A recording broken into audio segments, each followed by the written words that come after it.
God cannot put Christ in you. He has to remove Adam out of you first. Ele mo fai le tua ona whatangaina le tangato Yesu Keriso. E whio mai manofo I tonu iante oi. Se ivanga nā wa ese mo mua atamu le nā tura wha atamu. Lo nofo I tonu iante oi. Unless you die, you cannot experience this kind of relationship with the Lord. Ele mo faina e maua pe a fai ele oti mo mua tangata le te tonu iante oi. Amen. See, when God put Adam out of the Garden of Eden, He placed Adam out of His presence, but not His what? He did not remove His purpose from man. He put him out of His presence, but the purpose was still there. Ele tapena ele atua.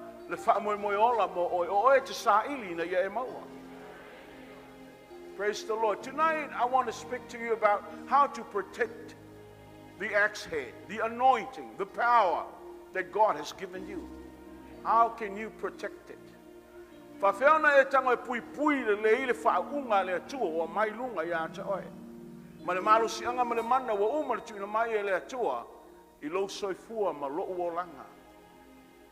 can we protect this?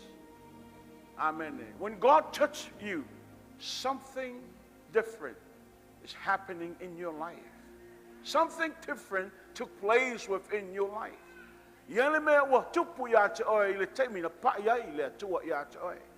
Am I right? Am I right? But wamata ona tau mo mali actually merena awo ole taimi to fa fo I mai ai. Failo tua oi atonua fa pena ona I tango misplaced awo ole taimi to fa fo I mai ai. Amen. Oh, He touched me. Oh, He touched me.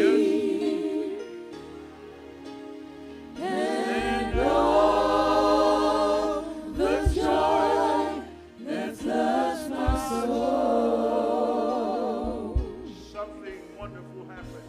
Something wonderful happened. Oh, and now I know He touched me and made me whole.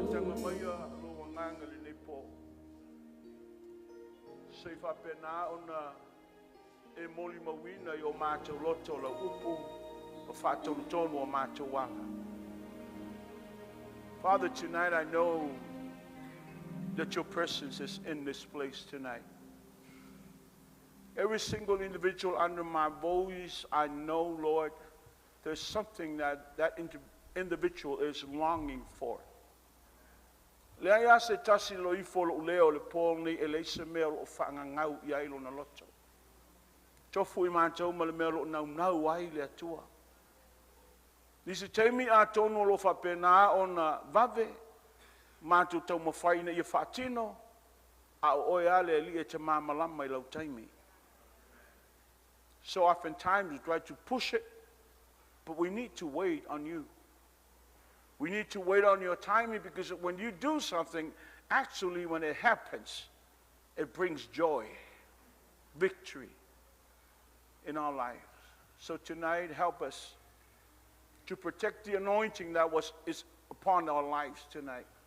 Whawhiwhena mātou tau whaia pui pui le whaunga lea wa umana e au maia, ina e mātou ngā lulue ai mo oe Yesu. Whamanuia le whaalonga o tangata nei po. Whamanuia I lātou e lo mai mo mai lunga o penga te whailangi. Ono oe lo mātou alii. Amen. Thank you, worship team. Ai elo tu spa ima ona so ele lua le tupulo mta poe ono. If you have your Bible with you, just turn to 2 Kings chapter 6. Tanga iana iai lua le tupulo mta poe ono no fai momua se whangata lo no fai poe fitu. Be looking at verse 1 all the way down to verse 7. If you have your Bible with you tonight. We are going to read from our Psalm 1 translation. La mātou whai tauina tuspai Samoa e a whai sau tuspai Britania ona e ma tangata i le iai le fiafi. Amen. La tātou whai tau whatasi ai I a whai tau ua whai mai so o lau perfecta ia Isaia whaauta mai o le mea tātou te maua I nei mo oe ua whetina I ai tātou.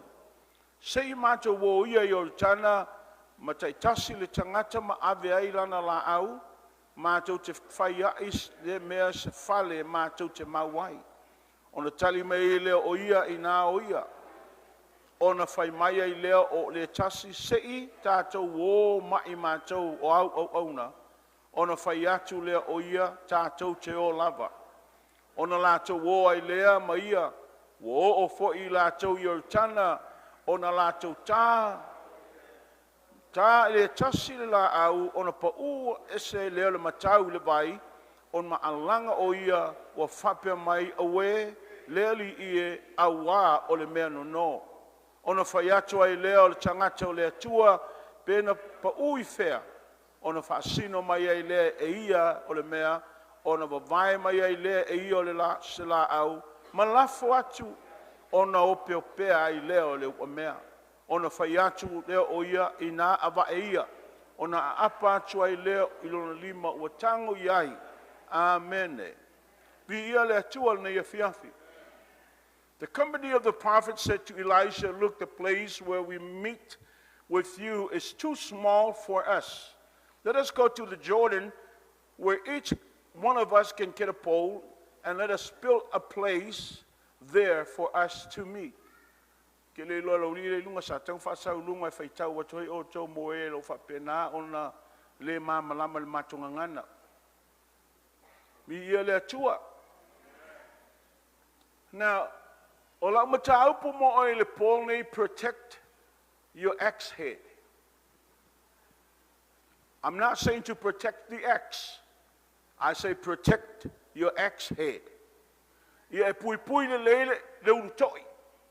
Langa inalo ta oto ile me ta ole whaunga pe ono talanoa ia o le pole nei. Amen.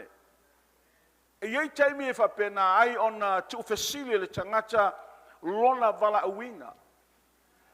Amen. Pole me e lea pe sao e me lea pe ole me e lena. Iei taimi there are times that we can question this in our mind.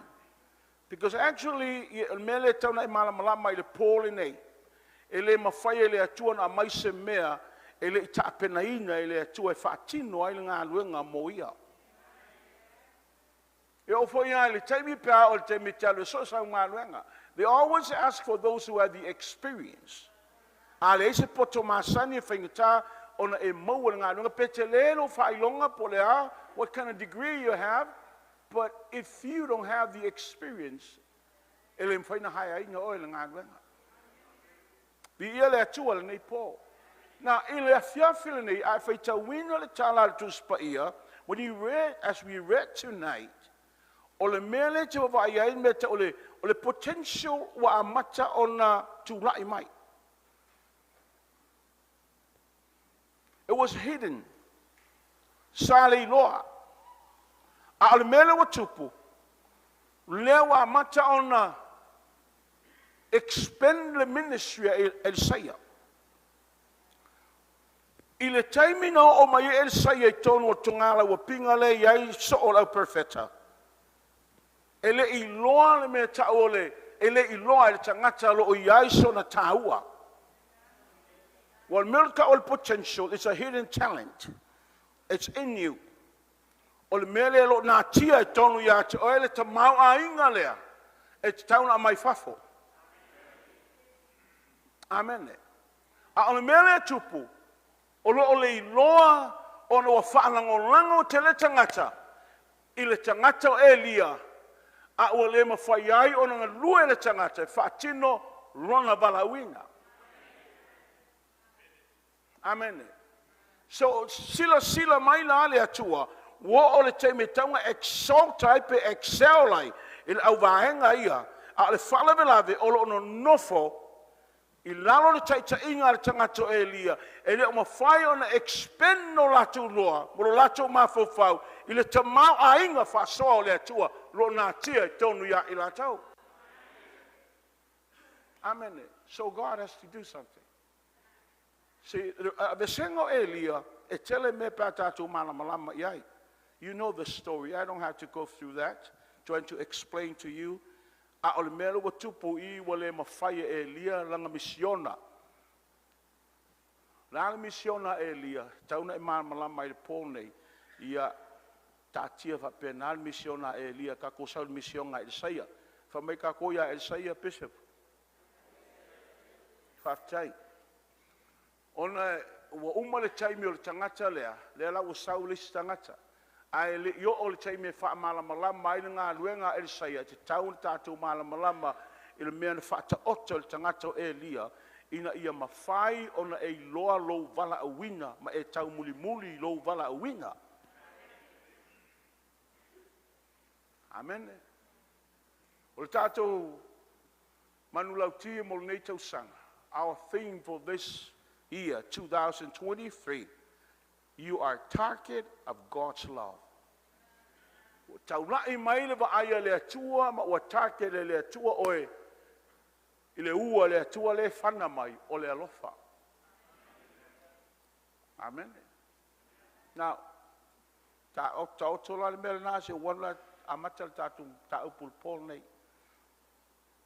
Ue fi whalongo e. E apea ko lava ia ngakala. Amen. Anga whaamaka osia kua whapeka ko orole ka kua aina. Ia ta maal nei pō. O kele wa aku le o kong kakawhia ai e whaale anganga. Wako ko maa onga whaale kingo e lo yese fia ai whaale anganga. Wa lai ai whaale kingo aku pēa ia le ai amase. Ia ta maa. Prior to this, I le tupul melea, saya Elia. Elijah was there. Whamailo le atua ia Elia ta pena o le a Esau. Ai whau ul tangata leo Ēlisāia, whai masuyo oe. This is your armor bearer. Make sure this man knows exactly what he is doing.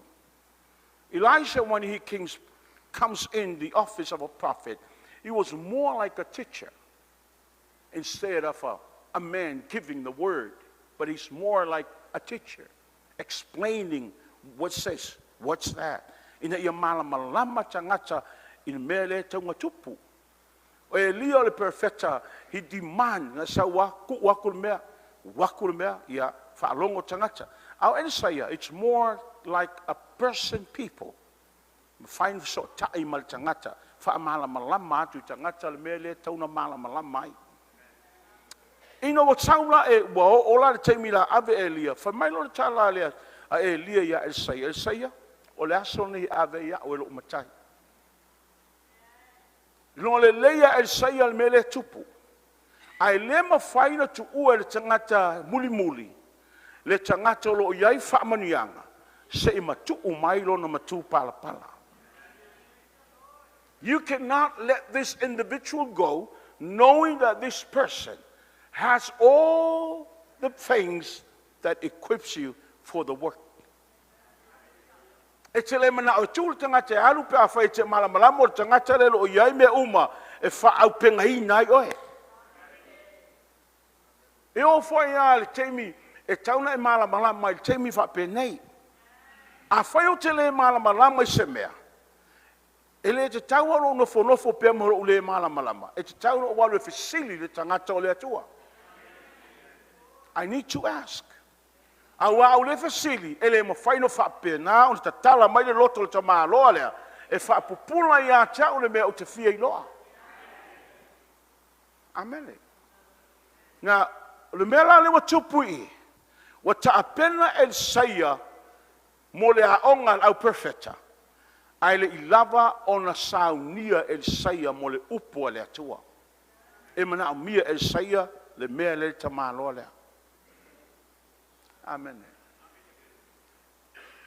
Ele tupu ni masina se ono. Ele tupu stausanga se tolu. Ele tupu whapena, he was there. Elijah was there. Targeting tamalo le Elia. Amen. Muli, whaalongo. fesili le wa take le tangata le langa wai loa Elisaia o le la abese tangata le maia. Amen. E te tuli lau wa ai le pole nei. So sta mai titi a onga e fa penana mana umia se met lelei. He always ask. A tono e fa le lave le mafo fawal fa ya onga le telo taimi. Ai lema fai ona e alu fa pena ilo fale. Ai le oes tangata te malama. Ina la tua le fesili mai tala te malo. What? O le ngā me ka o le is. A la ngā me ka o le was. Fa mero ka lisko inga. O le is o le was. Pa wan mero sue ai tu o matapilium. A le was o le is. O le is foi o le was. Pa wan mero fe sue ya kai kusinga. Ia ngai. Ia. Ngai kuku ale ma pe. E pe sa o ya ko inga pe le sa. Sa fai lau tala fa pe ai. Il fono sa fai Amerika. Al tato pulenga Amerika. O le ese senga ma ua me matu ainga. The difference between me and my wife, my late wife, because there's another wife coming in. Amen. Elise meta o se ex, my late wife. Waluia. Alela ta penali se sau. The difference between me and her is this. O le matu ainga, o le tangata ta mai. E tupu mai a inga ta mamai. Ka moa o le kuoli. A kuoli o me ka o le kuoli. E te mamalama me ta o le kuoli. Qualify as o se mea. Ai le a o ngai. A so se mea wai qualify a. Ai le a o nga la koe ngā mele. A o nga le vaai so se mea te roi. That's the kind of experience I get in menga ka o le kuoli. Amen. And the final out tala fa pea. A wanu le aonga. O le tala mua al fa ya aonga fa mai. O e mala mai mea kalang mai mea. Fa ku e. O la ukarianga o le e. A se lol me mali e. O tele malama le tele o mea. A nga o mea la tuse le tau tala le tusi nunga lau papa. A male tau tala le whai aonga, o mea ngai pu e umaro o mako whau, a se mea ka o se whai kau kusi. Na. O le muka ingo e whai kau kusi. A le mea ngan tupu a tia, o loo mafau whau, so o se mea o te vai ai e loka i. So o se mea fo i whapenani tala noa mai sangata e loka i. Ai whai maila i a tia o kango e whai kau kusi, o ke kia ia la pisi kusi. Pa penale winga le mena o tupu mai ai. Ne o anu foi lau te a ngoi Samoa, o le mea alana. E se la maia.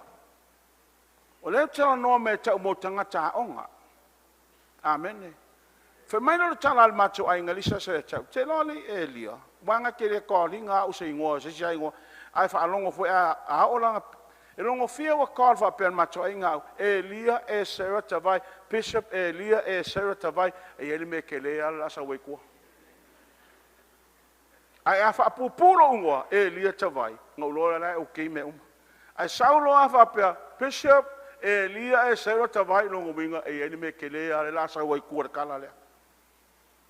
Ina fa pupuro tala fa pe. Ina ua o yaila to tonua onga fa faifia. Sa fesilingia o ele tasi professor. Fa mailan tala e tau. Na oia le tangata ele take notes. Na me lenga le take notes. Fa atu fa malelo sunga professor. O le loka umai. Ma e? Ma o le loka umai. Ele tali tonu. So ngofolo le ma test. Aje lo me umai nga ia lecture. Fa so atua. Aluaku. That's the kind of mindset le ia lo mafofau.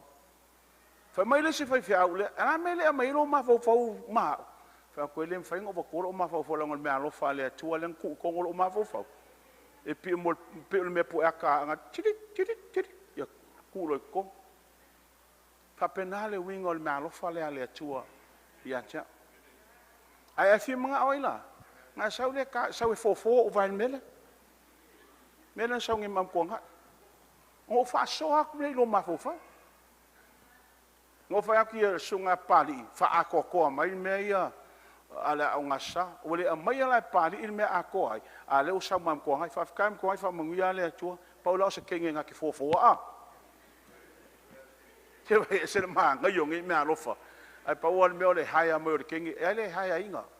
Kai mea lo lima pia umar loku ka folo vai. Au kai lo lima, o koe fesiri. Amen. Seu kako me fa penga nga fai. La me la koe fesiri fu pia kai lo lima. Ya, anyway, já le fa ko kala al me mo ya le kupunga me ka ke kan ko ka se kai fai o kai ka vai. Na me le wa tupu I wa mata na grow le ministry. Wa tupu. O le tupu la le ngā luenga, o whetine ia I tangata. The place was too crowded. Wa le mawhai. Me le tau mai a te oi, wa ngā le upu. Amen. Me whulna e vavai pēla utalanga whantai au, e tātou lotu. Amen. O le mea le te vavai anga iai.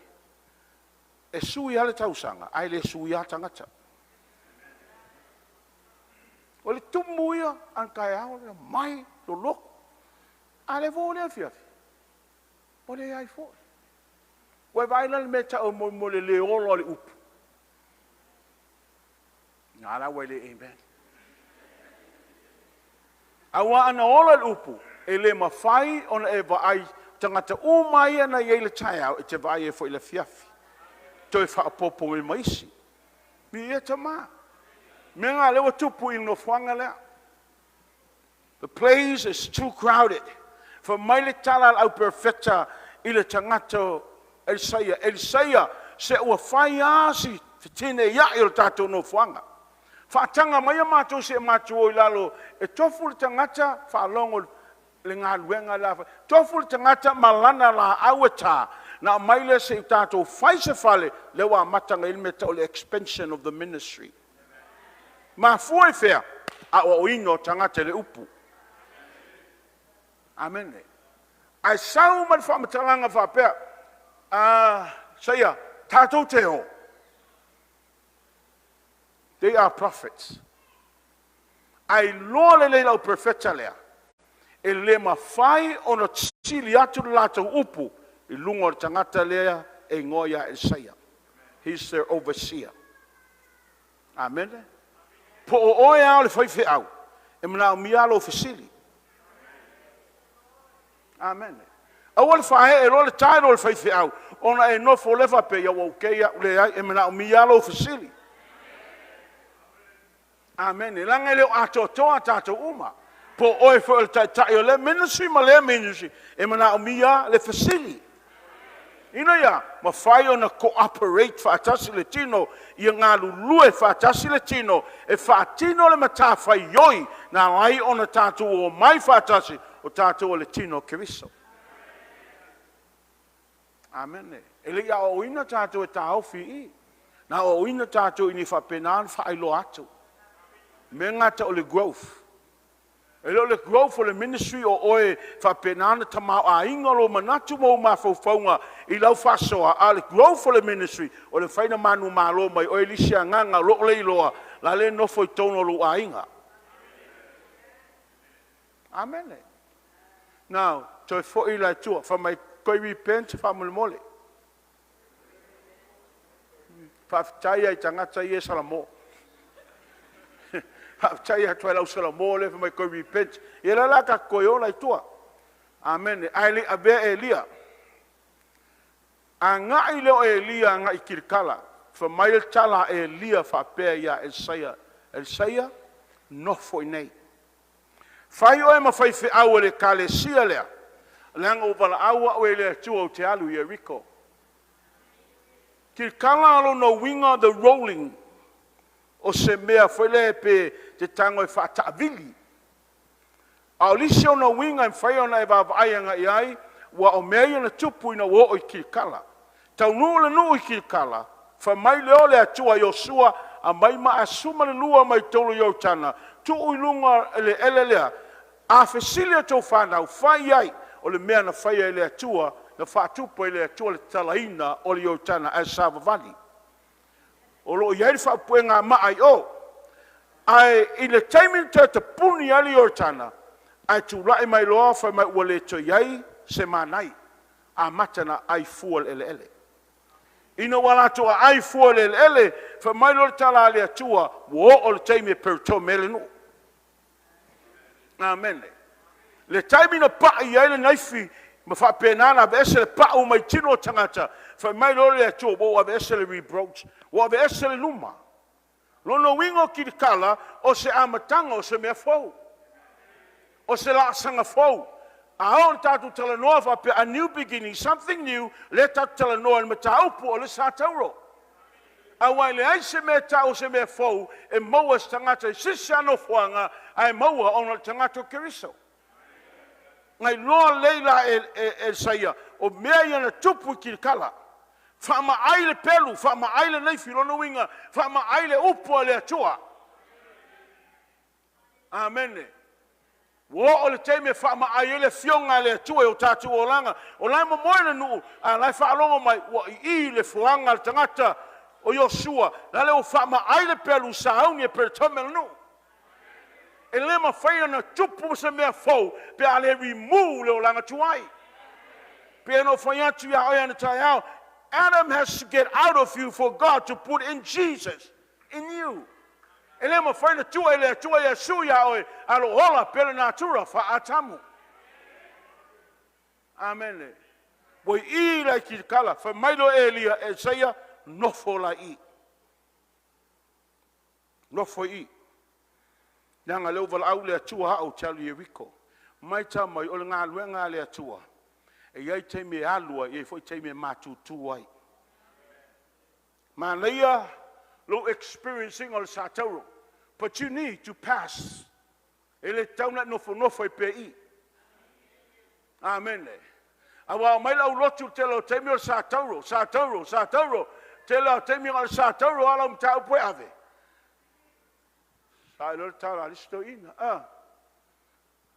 Luolu, orngeia salam. Asa salam. O mai lau lotu, wa complain au lotu launga lat whewhea. Whaalongo lan whewhea. Wa complain lau lotu.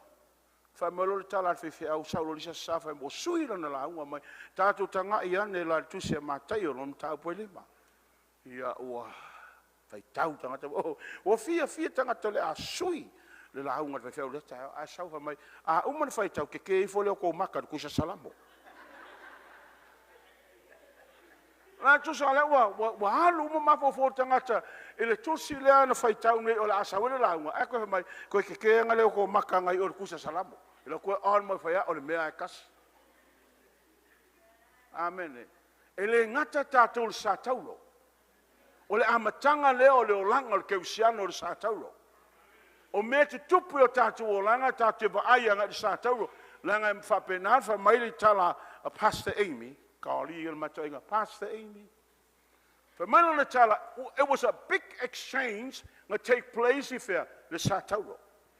I saw I found exchange lang a fire le tua, or the abe le tua lo tangata tuai, for Satauro mo Yesu. I am my tangata fo, for penana of waya. Tangata fo la lea, or le amio tonwa le tua, ale wo tuai.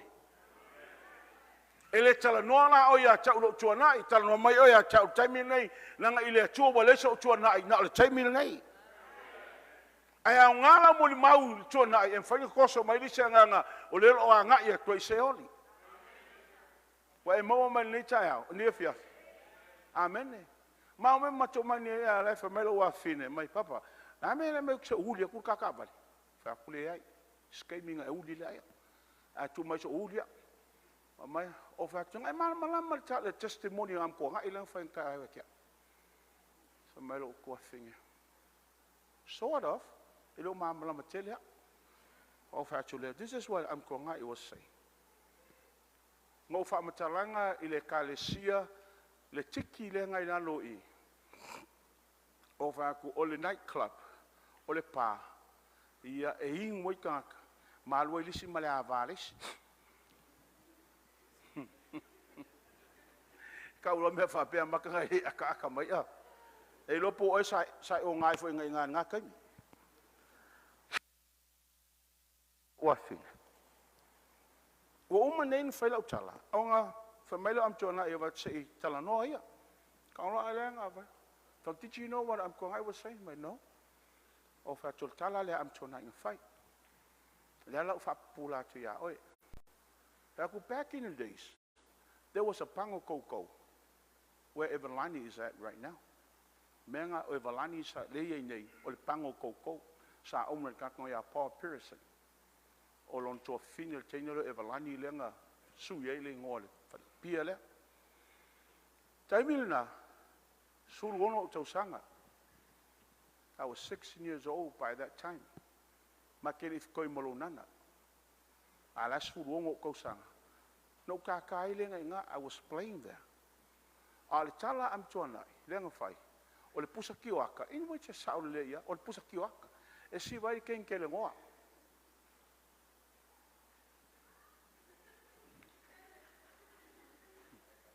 Ioi.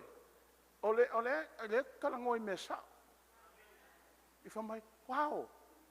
Ma isa me pinga kupu yes. Back in the days. Fa pe o kole kupu menga yang poia. Ale fa kwa surongo ko sang. Asa si vai kenge kongole. Pusa ki akale. E kele ngoa. Ka kuru kele ngoa le fa ngofi. Ah. Amen. Oh, familiar o thing. Wow. Kele kat kong. O va ku menga lenga o kango ko pese ya o pese foi lisias. I got a black magic woman. E si war kenga uso e u pese ya alo ki ko ale kalpi anga. Ele se olanga fai le se olanga le lei. Ai o fa tu le a ina o ave ese mai ele tua wi nei ave upor. O wa ongai. Nanga tilo mai lo tama. Wole ai se o langa wa. Pa wale le mele wa ya. Ave la o ke ongai.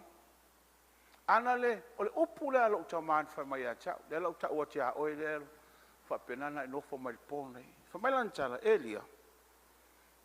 Ale ai se me pa lo uru. E ke ai la pisi la so ke o ki ai.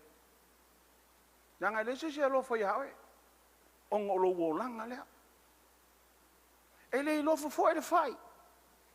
Ele lo fai se fe au. Ele lo ka penga se moenga. Pa wal me o fai ku ala lo kaiao ku walu. Kwa sa wal fale level po. Ngal ku ngas so fanga le ngolai. Ola o moli mau. Ele se moli mau le leilo o langa na yai. A macha no wingu ma sfuma limo to sanga. Au ke hingu la te pia o wingu Scotch whisky asol solo mai. O ke alu Samoa. Ha, pe yo le olanga wati. Le ka ua wati langa o Israel lo wei nei. E sawala an kuspa ia. Ia ai lele ya. Na le winga la utala ina o entatu o le moenga. La jo wa onga yo. E yen me ka le home brew. Momo pia fa mafu. Ka o Samoa mo teti wata. A kere hi lai. Ele pia fa mafu ka kalonga kai sala le fa ku kama. A aso ko ngai uma e lua fa we ingwe le ya pia. A fa le system le wa just nga ye mengi. Le on langa le sa o lai. Ka pia o ke le lo pala fa penga. Sa sa wo ku nga o langa le. Ele se o langa le. Ai no wo o lai o. O koe wawa ai mai no whailo ainga o foi mai nei. Whai ngā luenga whale mai as a statistician back in the days. You have access to all the bills. E res ka mai ngā luenga whai ngā luenga whale mai. Ma o lunga tūlanga ai access sai tonu mo whalau. So sko i ngā whalau. Whapea o e ksawal vali mai liska e ao. O lai le lesa bal e popula mai e sa kelis kemi o kango papa le red o sabal mai fa o ko sa ka kala sa ko ngolo ofisa o lai lunga o vai a lai lo fa pele Menga le tupu ya cha. O le koe papule white koe kiri mea ulalo i whapenganga levo makaka. E me tau tia le tuinga o langa na olai. Le alau ti tala noa. I le mea le tupu ya Elisaia. Wai loa le Elisaia tu ngata i e tonga le ka le sia kilikala. Amen. Mafo tamai no mai fai urukula. E sausi to ina Elisaia me urukula. Pai lai tuinga o langa i e fai. They mocked the man of God. They mocked the anointing that's upon this man's life. Ai vaila o el mena tupu. Nana tua Elisaia fe tuu le suafa o le atua. Ai kero, alai fa susu kama pea. O urosa, alai fa susu. Telo, fa melo ta lisi urosa, lisi pea nga. Hani, fa kali le ayo oe, se iaru kali momole vala au tangata o le atua. Kua kule is kamai pea lea. A sa fo lisi pea fa mai oka e. Elisaia, ia wale le, le akali vala au. Ia, fa penga, kua kula. Ayo. Telo o maia, pea ia to olua. O maia fa umatia tangata o e na fai le tangata o le atua. A o na protector o e le fa unga le atua I lunga o lo wolang. You have to watch out, expect tatone, if a penana to do le upo le atua. We have to be very careful. Langa I taimi e fai mai e tala tangata ma attack e tangata tatou.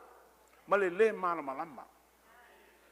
Ai awane e ka respond nga iai. I lo fo I le malama po lo wita.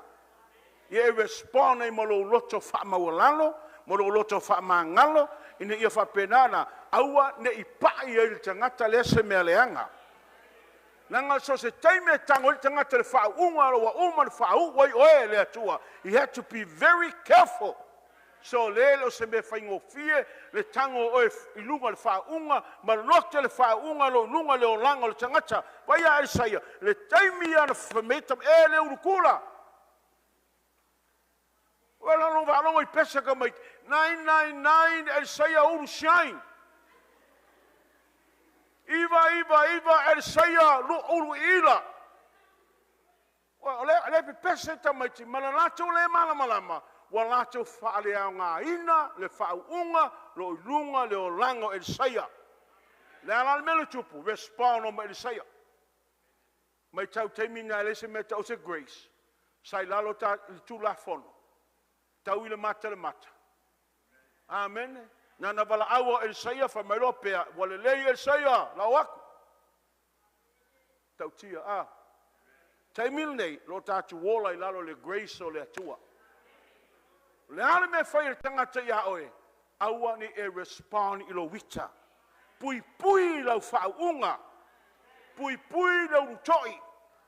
Aua ni I ngau a ia pui le lei, le anga ieli tei me toi a apa ia toi au mai. A le loa te apa iai. Fa whena apa sa tauro lea.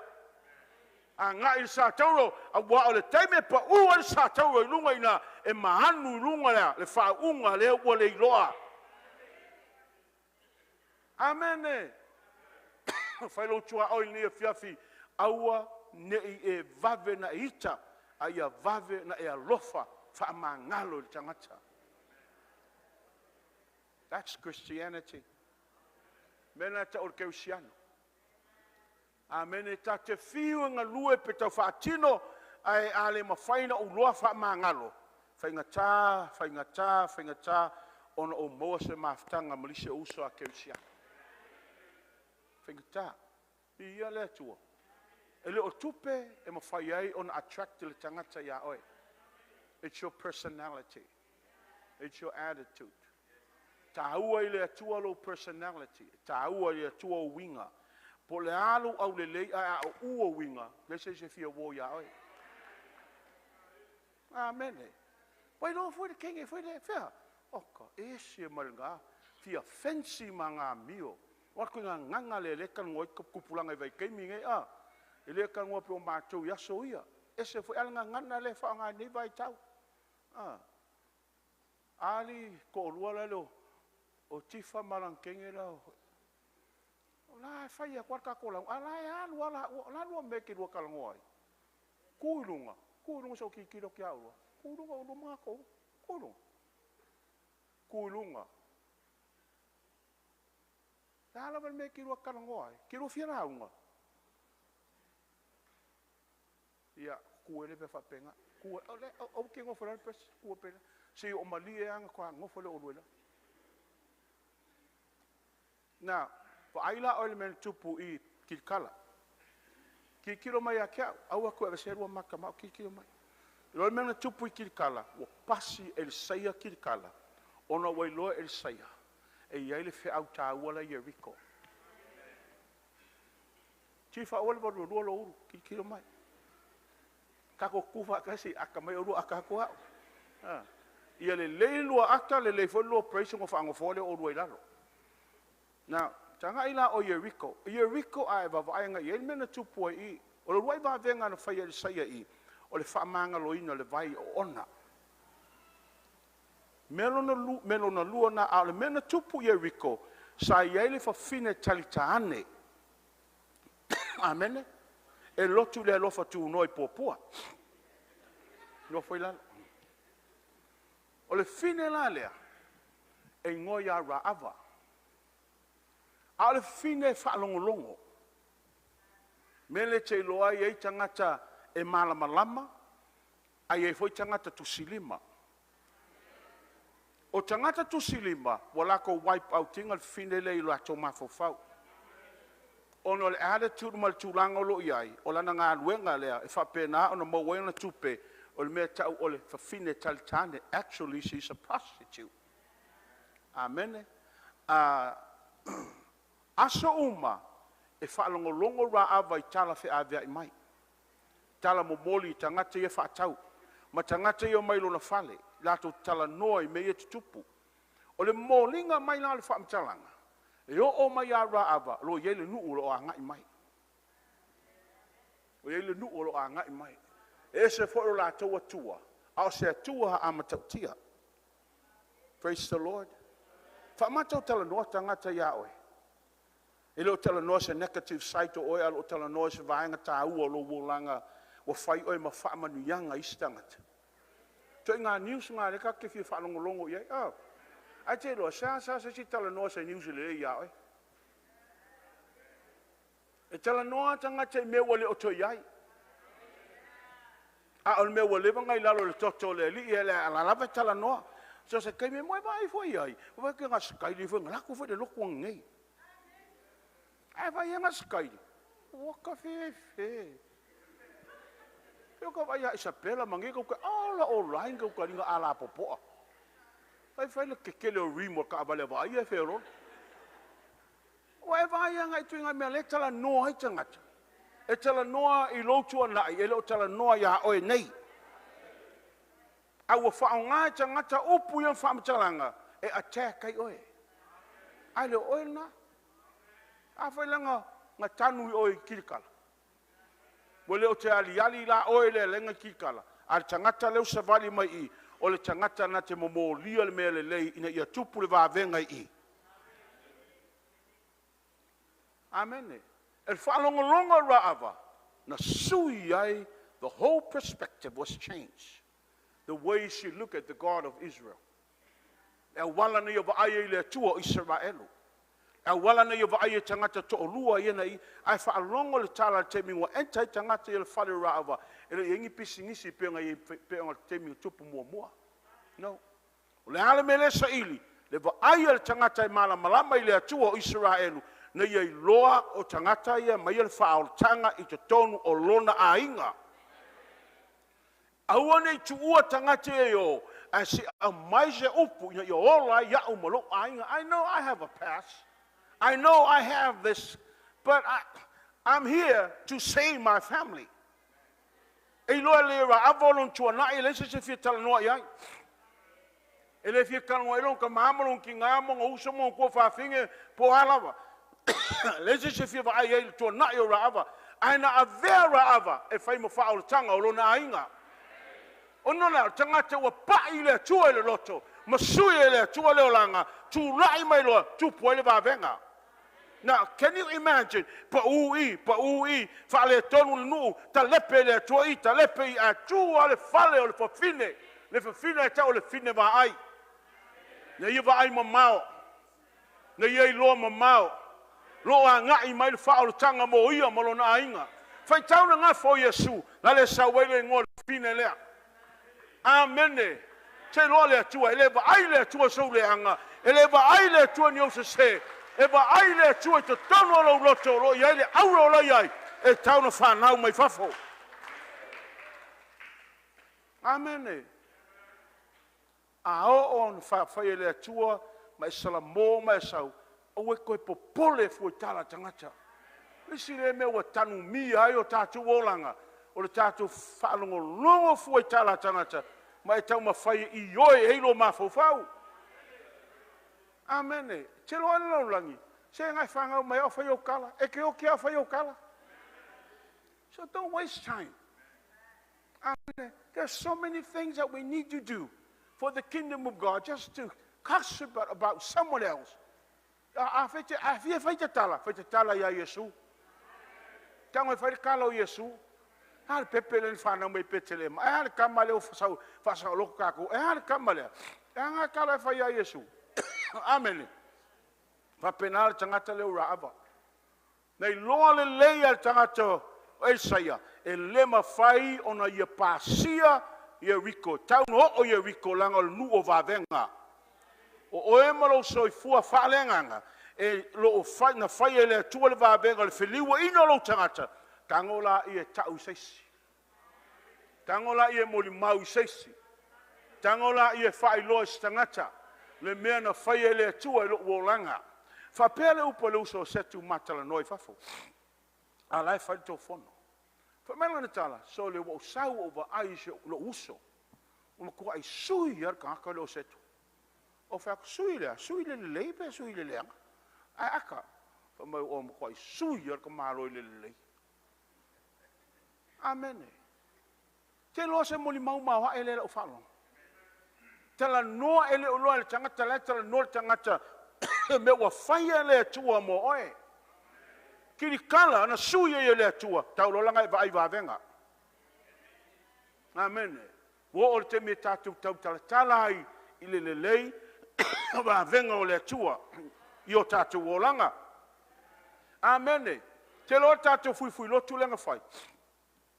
O ata le fui lotu. Mafuanga o ata. Sa whai le aso tina penga whailo. Ai le fia moli mau e ki nga. Ai whai le aso au ki akong. Ai fia moli mau e ki nga. Mo fia pepese ki nga. Ai ka whai ki nga whai loa mai le manga I o lako leo ya. O whalongo longo. Sole, ai. Pe o koe whalongo au whai pese yaso ia. Keimel kukama. Sole, ele mai ale leo pata ia. Fiku sulmo kau sa ai ona. Ela foi mo kong sala ia. Sole. Kenge ke fa sa kenge ke la fa le ngor ko ure la lo I kenge ke ko uri boi. Au mo so I pala. Alo I. Ele pala mo so I ai mangongi ia. We vai mele tu pua o langa o tangata. E te tau ona fa longo tangata I lo bolanga ma abe challenge me na fa ele tu mo oe. Au mafa o foi o le langa mafa ia. E do se o langa le kongo pia. A te vai anga ia. Oi na fai. Le tua. A olanta alusa au tala ia vai ka bui. E ofo kaka. La merenga ofo. Ofo ono le me o fai le tua ia oe. Amen. Te loa. Ina wa umai. So olo ma I o tana. Fa pelo tana tangata lo Elia. Saya. Lale me te mana o ai ina o faia mo oe. Le la fa uma ai fa wa usiskai. Amen. La se me te mana o te faia mo oe. Tali tangata o Esaia o te le mana o lo fale. A fa yesa ka vale o ke le manga o sa ka vale. Ia o tātou loa e lia lista avale whea vea I kawiota. Kawiota afia lea tua. O tele mwhame e sa kene manga o se me tase li e lia. Tasia me lo te mana ai, whaalua mai ale a nganga na iawe. Au mai ala ro nganga whaalua mai ata. Ele whai marita malo te mana o le whaunga nai lunga o lo wolanga. O te mana o le nganga le to tonu i ata. Ele ia whaalua mai ata. Whamailo Elia se mea a whaingatā me ue mana oi. Ai a whai e te loa mai au le te mi ave ese iau. O na whai lea e tusa o na e mana o iai. O le tangata whaatalitali. O le tangata whinau. O le tangata e malamalama I lona wala uwina. It's time to awaken that potential within you. Wo o le te me whawhangua I lunga le mea nei te tonu i ata oi. Me ta o le tāleni nā tia, o le auro o le te tonu. Sa whaila o tala whapea o lisi vai tau, ma lisi vai taimi. Sa ili tangata le tamau a ma le oa, e fiu tangata sa ili le maua. Whapea tangata le auro o le tonu Amerika kongo Fort Knox, le tamau a ingo Amerika lo i tonu ina, e le ai. Whapea fo o le taimane lai eli South Africa, o le tali fo i le ai. Ao feo i ai, tunga mau. Tunga mau. Nā mea lengo whaila o tala whapea. Tele, ma tele o tangata ata mamai, tangata popoto, e oti ale tangata e alua o malo poto. E tanu foi o le tunga mau, malo lava poto. E le mawhaina e whaasoa. Nā se vaenga e whaasoa mai, ai te alua o malo wata mai. Amen. Masani no o talanoa, masani no o talanoa, tangata leo tau ese, sa whai mko vana le malona nei, taimi o mabai. O se tangata ata mai, amen. E taimi o te alo I lunga lono ofisa na mawha soa le te lo taimi. Ai te lola o tala no whai le kovana. Wha tau ese. Kelo kangaka ie whapengang whai mau wo. Mai mau taimi. Anga le mea ka maka mo le balea. Ne la wa ngo mai ki kilo mai ke pona no nga lo ta. Ala tala nga fai. Lo tala fa nga fai ale manu mata nga I Hawaii. Associate matangata ta mamai e te poto ai. Ai associate o e matangata valea e a ki renga I makavalea. So al company e te lo ai te mafai ona e challenging alo mafofau. I would to our company if I saw it my for well so me mo mai ai. If I saw it tangata te loa abatu atu al mai se me le mo oi. Amen. Choose your friend wisely. Amen. O tanga dal poto Solomona a fai te fia poto alo minko matangata poto. Ai fia fa vale vale. Nga le ke minko makaka fa vale vale. Wai pa wa me nga choke. Ala se me build tai oi lunga. Amen. Ai anu la o e whaalongolongo le ata mai o lisi tangata o na pio taile o ilunga. Te ata mai. Amen. E whaifuna sui elo wolanga. Wa e maua mai nei fiafi. O le tangata la lau tau esa ni whaila utala lea. So, ese mal tangata li meo le valea. E angal mea kongaka. La va koe valea. Ai fia poko a. A le valea la kanua meo le valea. Ke whaalonga koe sau. E masa sau kala e masa ongo le valea. Ana e fia poko. A toinga tangata ele mawhai na o inga. Ele mawhai. Langa fo e lai elu lato mafofo, lai sa o lato. A fi koa imfo ma loli fo mai, kere no professor nga loli so a. Pe ia kaka do kupa yang loli e ika kupa ya. Mai ele loli a kupa loli al kampangi nga la koi kupa so a oi. Ai le se kala al kampangi, kupa fa nga la loli so a ilo kamar nga. Wai mo mai e fa pe na wingo tangata. Always has someone to blame for their own wrongdoing. Amen. Aua ne tu ua uta ringa se mea le taun e whaalongo ai e build a negative tonu ia oi. But tu ulau whaalongo le mea au mai e whaamanianga le atua ia te oi. Amen. Challenge yourself to be someone a whai e te fia poto alula e kalangoi kākata mamai. Ona ale, ona mai e le poto whaasoa ia te oi. Mato fasile mai ia rani ang ia te mato wonga. Lo mai o le asa tusel tuspa ia ese te fifa I tau ai ia o ina lo mafo fau. Esel mele wo oilo o kari ilea. Whakula rani, ai fia poto, whai tau tu se whata oto, tu se whai launga, ma pesa Solomona. O ilo o mai ea popo inga, ale poto, mo tātou o e fia mana o le poto. If you want to build relationship with one another, read the book of Ephesians. Whai tau tu se Efeso. O le tu si lea, e whapena ana mai ea oile wala, whawhea ana so tai ma oi. Le ala wala e whaena o connect ma oi, connect ma li siuso. Ai fia malama le tu la fono ma le alofa tunoa, au le whai tau tu se Roma. Ai fia malama le tangata o Yesu ilo nai tua, ina i mawhai ea o malama au le whai tau tu se Ioane. Whaki walawa ngā kusi, la kele aku e lesa mea ki whaalonga kua o sui mai oi. Ai, o tu inga melea, you need to give advice ya ilanto. Pe ya almele na fai 𝐸𝐴 I so ole au perfecta. Le ala mele o tupu I mele, o tupu le ngā luenga. Lo wali ie, ua tupu le ngā luenga.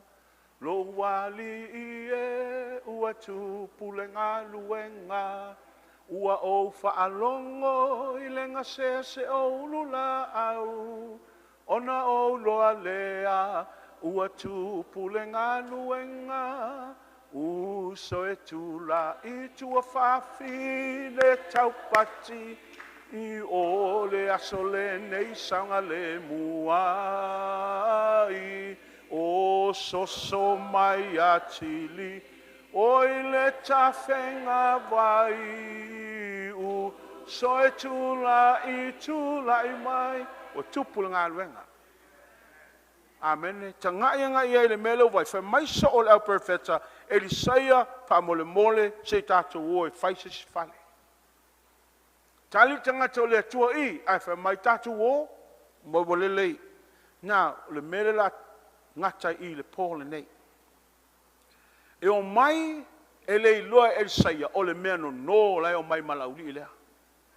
Alofa tūnoa a walawa ni e whialuai must borrow anointing. You have to be genuine. Ia e sa ili le atua au mai le whauunga e leo se mea no. Na e toi tangi mai a whaina ai, a o olana le ai le tangata o le atua, ona e whaale tonu lea. Amene. Aua lava na e mana o fua le whauunga lai lunga le olanga o lisi tangata. Sa ili oe le mea mai e le atua mo oe. Tali oe I le atua le mea na e wala au I le atua. Ai aua ni e mana o fua I se mea I lunga le olanga o lisi tangata. Amen. Tele tangata e fia beni hin. Amen. Tele tangata e fia beni hin ma foi me ma sauninga.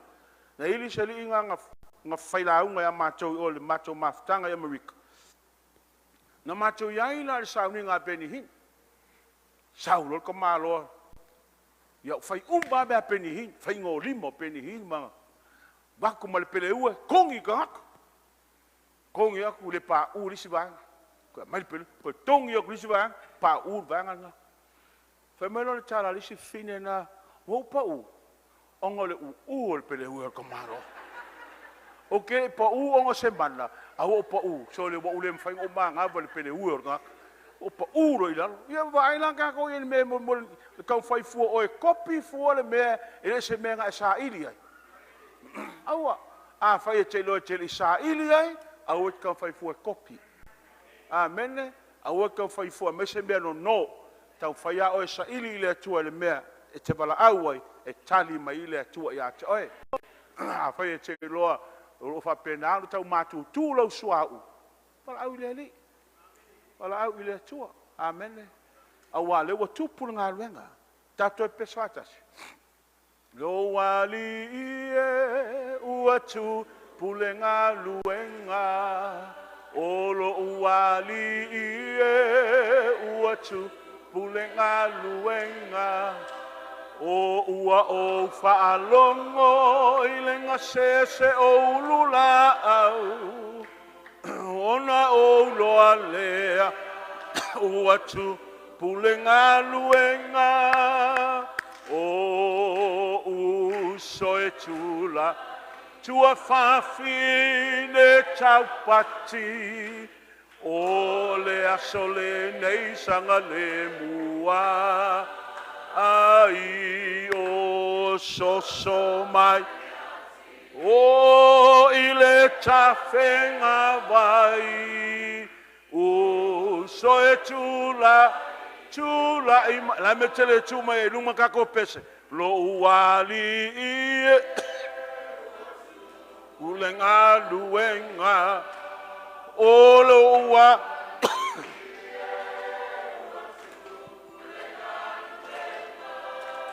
o ua o whalongo, ilenga se o lula, o na o loa lea, ua tupu lenga luenga, o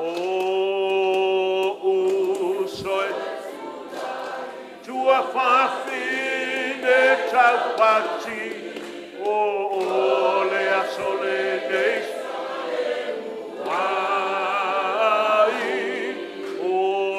so mai o ile tafe o so tula saba pele tala tangata o le tua ile fafine na watu o le se mea tulai mai tangata ai talafu the creditors came and they said, la abelau whanau e whai mapolonga. Mai lungo lea lofa al tina lea. E le sa ili ai le tina i seisia awala ai sa ili nga i whau unga lea tua i lungo le tangata o lea tua. Whamai al say o le alame o ilo whale. What do you have? Is this if punga, what can God do that little thing that you have? Ike expecting us a metele. O yeso loto le pole nei isi mei titi lo ya oe e ma whaia lea tuana expend. E ma whaia lea tuana whaatele.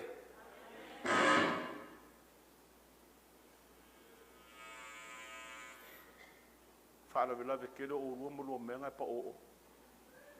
Now, a whai e te nonga le pole nei. O whapena na tau mate ane laula mepa. O loa fiafi tua i le pone ma si o lima i atama. Mai whai ai le li ie. Wo o le taimi. Si e te whatumu mai le suau. Wo o le taimi si e te manava mai ai. Pei o le wala au al tangata o Solomona le matu ue se toi hangi mai. E le la ia se toi hangi mai. Ma se toi a mai le fua manongi o lau whatoanga. Se sau lo walii. Ma se wawa ai ai. E ane nei po. Ame le wha mao ni ilo loto i le atua. Le meo e tu ai. Si e yo lima i atama. Tama wo sau yo luma. O le lua ne yo sao le nei tau sanga. Ia peia o so o leo perfeta. Lo uloa walu ese atu. E leo le wha umano no. A o le mea sao a sau sao mai ate oi.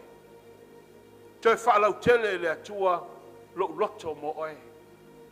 Toi wha lau tele ta maa le mea lofa na e maia mo au. Toi wha lau tele. Nea wau tu yo luma lea fiafi. Si atu o lima i ate oe emo lo loto te tala. Leli ie, au e te sila sila ese. Ai sila sila mai lunga o lau o auna. Oh, hallelujah. Hallelujah. O te ulu atu i o lotoa. Ma le vina. O atua. Sa ili atu i o fofonga. Wa o tunei lo manu manu. O oe o se manu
I'm not stopping you from coming.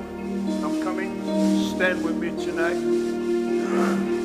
Say, Lord, I'm tired of walking around without the real anointing coming from you. Touch my life once again. Come.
𝐸𝐿ɪ soifuanga ma le olanga ono le tele o me tulai mai. Ia te mi o le mautali ai o tātou loto. E wo te mi o le mawhai o tātou mawhauwhau o na whawsanga i ma me tulai mai. Ai ai le tangata na te mawhai au. I le tō whā le ali i tono le wā. O se mea matautia lea. Na tala noa Yesu tātou woi le tasi tū. E le tala noa le ali i tātou woi nei whaumatia tātou tono le vai. He said to his disciple, let us go to the other side. Their mission is to cross and go over to the other side, not to die in the water. A o tala noa Yesu o lai whaalongolongo le fili. So se taimi e te si e o lima, so se taimi e te alanga i le suafa lea e tuli matai a o e le fili. So se mea te alu iai. A ino whapena ni whasoa ina ono le matangi ele i loa po whea oso mai ai. Na saul matangi e whapena ona tau mawhai e whau matia i la tau o lo tongo le waa ai ngalo le matangi o lo tau whae le matai. O lo tau whae le matai. Amen. A tau ni e teimi te mawhau pe ai e le manatu mai le atua. A tonu foi te manatu pe ai longa o whaafafonga le atua e lau te tano. Whamai tanga atu sipa ia i le taimi na lātou whafangu ai le tangata lea. Ia o tūlai mai whamai ua tautala whaalolongo le matangi ma lū le sami. Whamai na upo atu sipa ia o whamai ona so, what manner of men is this? Wai ele nei tangata? O ai le matangi ma le a whāu whaalolongo i lona leo. O ai ea.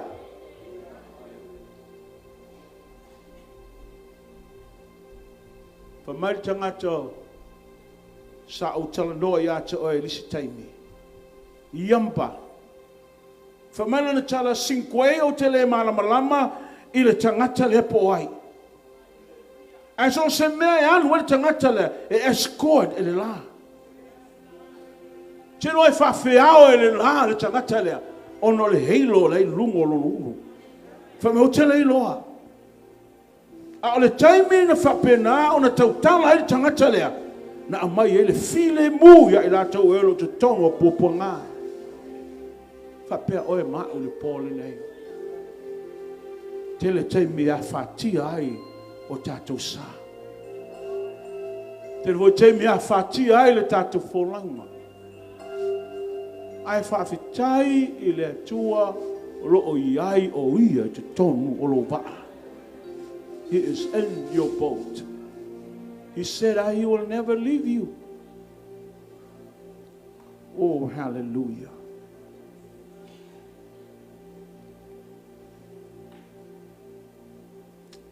Tamale asisimea.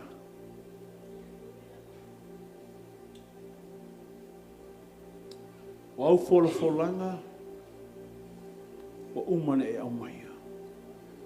I to tonu nei folanga, all the promises that you have given, the blessings are in the promises. All we need to do is to believe, trust you, accept what your word has already been said. Ba wale me mana oi le tua ya imato. Ni mato fato tua ma mato te lia. The mewa umona e faya mo imata. We are in you, and you are in us. Lo mato ya te tonu le tangata lea. Lo a fio foi o te tonu ya imato. O mato fa fitauli mo mato faingata o mea na oe o ish.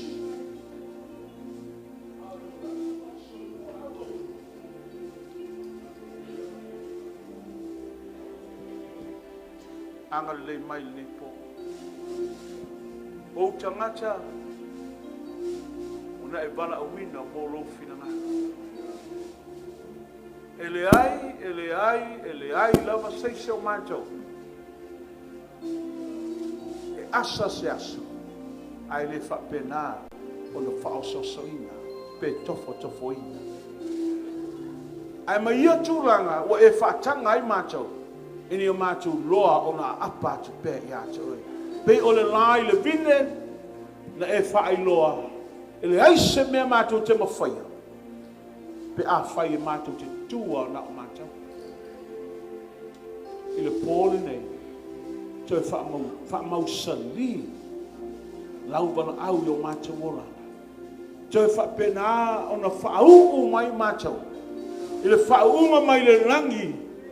ele nganga po ia o lena e o tofa inga mātou te sāba vali whātasi sa o seme whamanuia o tangata lipo mai lava se matua e o se o pito titi ia wa aia lo le leile nei a fiafi a mātou wō mātou te o male pese a mātou wō mātou te o male alanga a mātou te o mātou wō male manu malo a wa o whaia oe mea sili o mātou ola mātou te oli ma fia ia whaktai ele uma le nganga le whaktai ono o oe o le atua le lei whamanuia mai o tangata la mātou tuua whapenana mātou o le atua le nei a fiafi ele ai se masau sango le se popole le se atua te vale a wawa e whaia mea le lei mo lau whana e ate oe lo vi inga nei se o le whaavavau amene ma amene ia whatalo fa se lima mai whai tale aista hae mpeka le whaloloa